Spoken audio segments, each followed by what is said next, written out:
Welcome to Daily. I'm your host.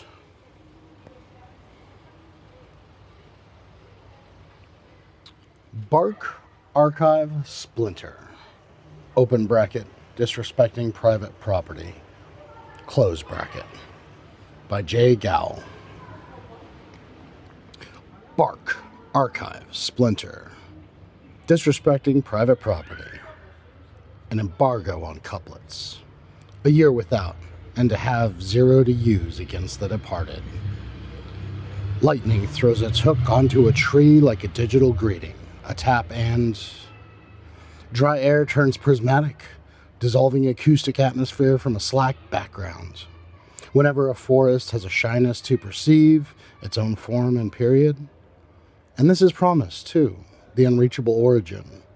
In the span of another night, the ground gets even more parenthetical, aerated, elastic ease in the loam post-rainfall. Assurance that the siren of tree frogs is for a later disaster. He had once said, let's cut this plastic from the mattress-in-a-box now. With your head on his chest, over his heart like a jeweler's loupe. Perhaps we are, ourselves, the threshold. Opening interval, spalted wood, you said. Listen.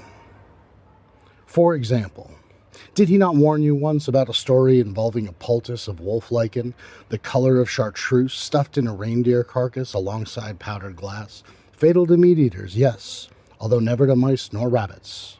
No, never to mice nor rabbits. Where did that queer powder come from? Perhaps from a vacation ornament you threw on the floor, or from a medieval delusion of glass which never ended. It spreads itself along every generation.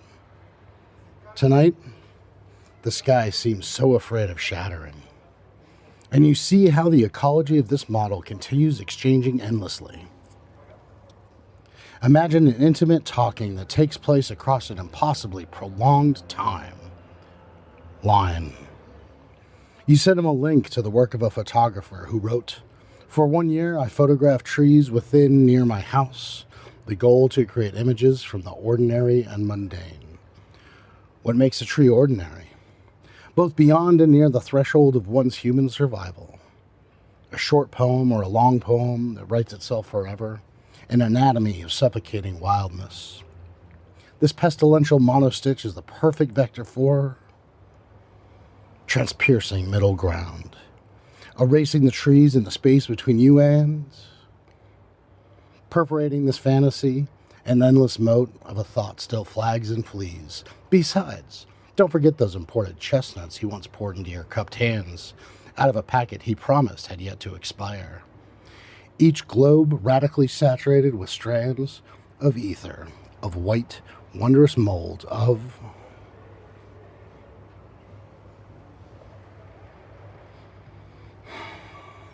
Now breathe.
Put words to your gratitude. Spread those words online and in person.